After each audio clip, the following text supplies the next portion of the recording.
Go. Okay, we have another flip lesson for you tonight, so what I want you to do is you're going to have an organizer. I've given it to you in class. I want you to date it 4/17, and it's all about scale drawings. At the beginning of your organizer, it has the standard that we're going to do, and I want to read that, and I want you to follow along on your paper, because this is what we're doing for the next 2 or 3 days. Solve problems involving scale drawings of geometric figures, including computing actual lengths and areas from scale drawing and reproducing a scale drawing to a different scale. Sounds complicated, but it's not too bad. So on your notes, the very first thing that it says is a scale drawing is blank. We just need to know what is a scale drawing. A scale drawing is a proportional representation of an object.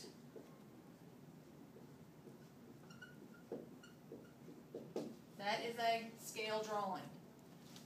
If you need to pause the video, you pause the video. You can, that way you have time to write this down. I think I spelled representation wrong. There you go.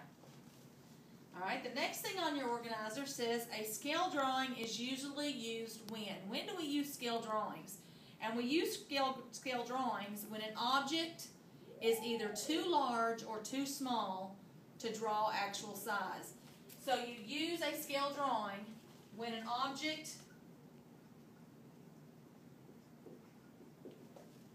is too large or too small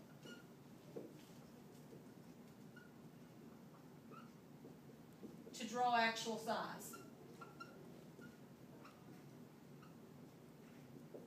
And I think that's probably the last I'm going to write on the board as far as definitions and stuff, because if you have the organizer, if you listen to me, you can pause it and rewind it, and you can go back and fill in your blanks.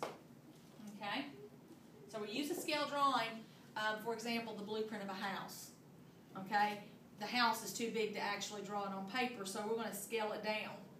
Okay? That's what you use scale drawings for. The scale drawing and the object it represents are similar figures. And you've talked about similar figures some. But the scale drawing and the object it represents, for example, the blueprint of the house and the house itself, they're similar figures. And there's 3 things that have to be before they can be similar figures. The first thing is, if you have 2 figures, they have to be the same shape and different size. Could be different size. The second thing is their corresponding angles, the angle in one and the angle in the other. They need to be congruent, or they will be congruent. For it to be similar figures, your corresponding sides have to be proportional. Remember, we've talked about corresponding sides. That's this, when you have a figure like this, you know that this side and this side are corresponding sides. It's the same side of the 2 shapes. Okay? That's what makes them similar figures. In order to find the scale is the constant ratio of each length to its corresponding side. Okay? Could you pause that, please? Go. In order to find the scale, you have to compare the corresponding lengths. For example, if I wanted to find the scale of this model, let's say this is 9 inches and this is 3 inches. To find the scale, you would compare these 2. How much did this decrease? Well, I know, according to fractions, that if I'm multiplying by a fraction, my shape is going to get smaller. Okay? And we talked about, in our last unit, this being the x and this being the y, and we talked about the ratio of y to x. I want you to do the same thing. The new figure should be your numerator. So we're going to compare 3 inches to 9 inches. That gives us a scale factor of 1/3. That means this figure decreased by 1/3.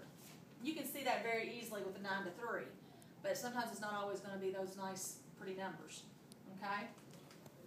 The next thing says scale factor is, and it's actually the scale as a single value. So this is the scale right here, 3 inches to 9 inches. This is the scale factor. Okay?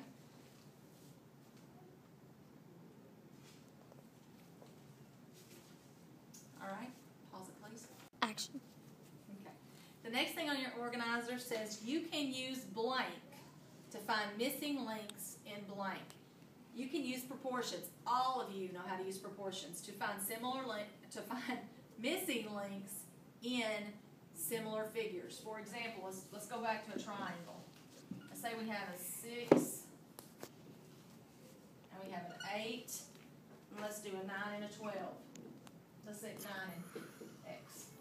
We did this I think it was the last unit that we did. You can use proportions. Remember, start with this one. This is our new one. So it's 8 to 6 and x to 9. Okay, if you solve that proportion, you should get 12. Okay, so you can use proportions as far as that goes. You can also figure out the scale of this. So let's say that I have the 12 there.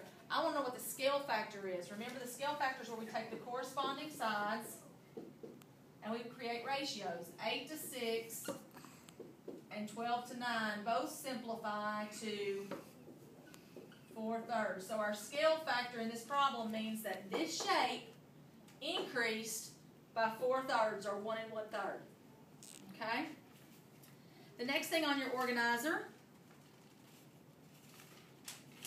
sometimes you're given the scale factor. Sometimes they say the scale factor is 4/3, or it increased by 3, or whatever. Sometimes you're given that scale factor. And when you are, you have to be able to put that on, to take the original figure and to scale it up or scale it down. So you have a piece of grid, a grid graph paper on your organizer. And what I want you to do is I want you to draw a rectangle that is 3 units wide and 4 units high. So you're going to go 3 units wide and 4 units high. Now, hopefully you'll have your grid paper in here where it'll look like this. Okay, so you can create that. If I tell you that the scale factor is 2, the scale factor is 2, I want you to put these in your organizer, guys. Then what I want you to do is you're going to take and you're going to multiply both the length and the width by 2. You're going to say this is going to get 2 times bigger. So you're going to say 3 times 2 equals 6, and 4 times 2, this is getting 2 times bigger, is 8. So your new shape would have a width of 6 and a height of 8. So I want you to draw that right beside it.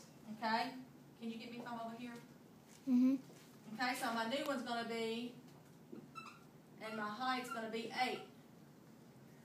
So now I have proportionally increased the size of this shape because I have done it according to a scale factor.